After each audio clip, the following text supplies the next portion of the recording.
Praise lord. యేసయ్య నామములో daily మన్నా అనే వాక్య ధ్యానంలో మిమ్మల్ని ఆహ్వానిస్తున్నాం. ఈరోజు మన దేవుడి వాక్య భాగాన్ని మత్తయి 14:27 వచనాన్ని ధ్యానించుకోబోతున్నాం.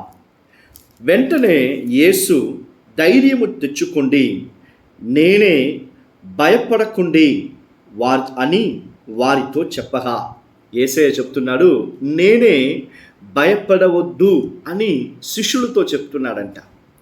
ఎలాంటి ఒక పరిస్థితి అంటే యేసయ్యనే వాళ్ళని ప్రయాణం చేసి మీరు వెళ్ళండి అని చెప్పి బోట్లో పంపిస్తున్నారు. ఆ పడవలో పంపించేటప్పుడు సడన్గా అన్ఎక్స్పెక్టెడ్గా ఆ సముద్రంలో భయంకరమైన గాలి, భయంకరమైన సేగటి, అలాంటి పరిస్థితిలో ఉండేటప్పుడు శిష్యులందరూ భయపడుతున్నారు. గాలి వచ్చేటప్పుడు వాళ్ళ పడవ అది షేక్ అయ్యేదానికి ప్రారంభించింది. భయం, ఒక పక్క సేగటి, ఏం చెయ్యాలని తెలియకుండా వాళ్ళందరూ అరుస్తున్నారు, భయపడుతున్నారు. అలాంటి పరిస్థితిలో 27 వచనంలో వెంటనే యేసయ్య చెప్తున్నాడు, ధైర్యం తెచ్చుకోండి, నేను మీతో ఉండాను. మీరు ఏ సముద్రంలో ఇలాంటి భయాన్ని, సేగటిని అనుభవిస్తున్నావో, నీతో నువ్వు చూసినా చూడకపోయినా నేను ఉంటున్నాను నీతో అని యేసయ్య పలుకుతున్నారు.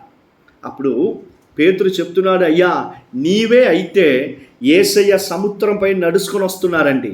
అప్పుడు పేతురు చెప్తున్నాడు, మీరే అయితే నేను కూడా మీలాగనే నడిచి మీ దగ్గరికి వచ్చేదానికి నాకు కృప చూపించండి అంటున్నారు, నాకు దయచేయండి అని చెప్పేటప్పుడు యేసయ్య చెప్తాడు, రా దిగిరా. పేతురు కూడా యేసయ్యలాగనే నేలల పైన సముద్రంపై నడిచాడంట. So wonder beyond the supernatural కదా.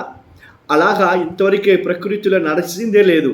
అయితే దేవుడు ఒక్క మాటతో పేతురు కూడా అసలు ఏ సముద్రాన్ని చూసి, ఏ గాలిని చూసి భయపడాడో దానిపైన దేవుడు పేతురుని నడిపించాడంట.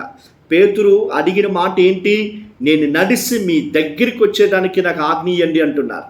చూడండి క్రీస్తునందు ప్రియులారా, ఒకవేళ నీ చీకటిలో ఉండొచ్చు, భయంతో ఉండొచ్చు, నీ భవిష్యత్తు అనుకొని ఏం జరగబోతుందని చెప్పి భయంతో ఉండొచ్చు, ఫినాన్షియల్ క్రైసిస్లో ఉండొచ్చు, బలహీనతలో ఉండొచ్చు, ఏదో ఒక కార్యం నేను భయపెట్టిస్తుందా? ఇవన్నీ మధ్యలో యేసయ్య నీ కోసం నీతో ఉన్నాడు. Believe that. భయపడవద్దు. మనుషులను చూసి, నీ పరిస్థితిని చూసి భయపడవద్దు. నీ పరిస్థితులు, నీ సమస్యలు, అన్ని ప్రాబ్లమ్స్ అన్నీ యేసయ్య దగ్గరికి మనం నడిపించాలి.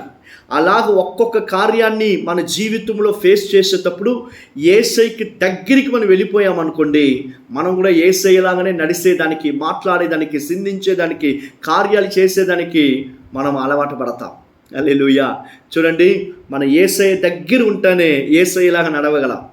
ఈ పేతురు దిగి యేసయ్య దగ్గరికి నడుచుకొని వెళ్తున్నాడు కాబట్టి యేసయ్యలాగానే నడిచేదానికి, సముద్రంలో నడిచేదానికి దేవుడు కృప చూపించండి.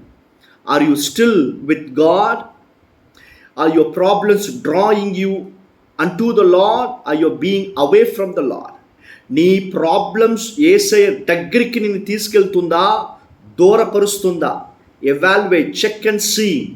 నీ ప్రాబ్లమ్స్ అన్ని యేసయ్య దగ్గరికి నేను తీసుకెళ్తుంది అంటే నువ్వు ఇలాంటి ఆశీర్వాదాన్ని పొందుకునే బిడ్డ ఎవరు ఉండరండి. ఈ పేతురు యేసయ్యలాగానే సముద్రంపై నడిచాడు. అది కొంచెంసేపు తర్వాత ఆ గాలిని, తుఫాన్ని చూసి అవిశ్వాసం పొంది కింద జారి పడేటప్పుడు దేవుడు అతని హస్తాన్ని పెట్టి, ఎందుకు అవిశ్వాస పడుతున్నావు, పైకి లేయని పడవలో అతన్ని చేర్చారంట. క్రీస్తునందు ప్రియులారా, భయపడుతున్నావా? నీ చీకటి, నీ అన్ని ప్రాబ్లమ్స్ చూసి, నీ భవిష్యత్తుని చూసి భయపడుతున్నావా? చీకటిగా ఉందా? No, don't worry. మీరు దిగులు పడబాకండి, భయపడవద్దు. యేసయ్య, నువ్వు ఎలాంటి పరిస్థితిలో ఉన్నా దాని మధ్యలో యేసయ్య ఉన్నాడు. Try to come closer to Jesus. దేవుడికి దగ్గరికి నువ్వు వచ్చేటప్పుడు దేవుడిని పరిస్థితులు అన్నీ మార్చి నిన్ను ఆయన నడిపించేది నువ్వు చూడగలవు. హల్లెలూయా. So fear not. దేవుడు చెప్తున్నాడు, నేనే అంటే ఎవరు?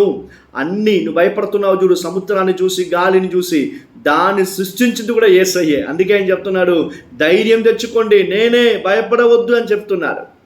Be strong, be courageous, fear not అని యేసయ్య చెప్తున్నాడు. ఈరోజు దేవుడు నీతో మాట్లాడుతున్నాడు, భయపడవద్దు, God is with you. Shall we pray? ప్రార్థన చేసుకుందామా?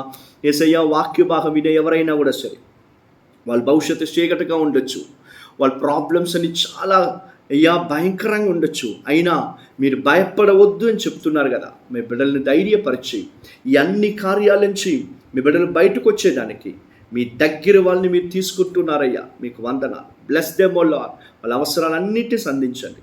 యేసయ్య నామములో ప్రార్థన చేసి అడుగుతున్నాం తండ్రి. ఆమేన్. ఆమేన్. God bless you all.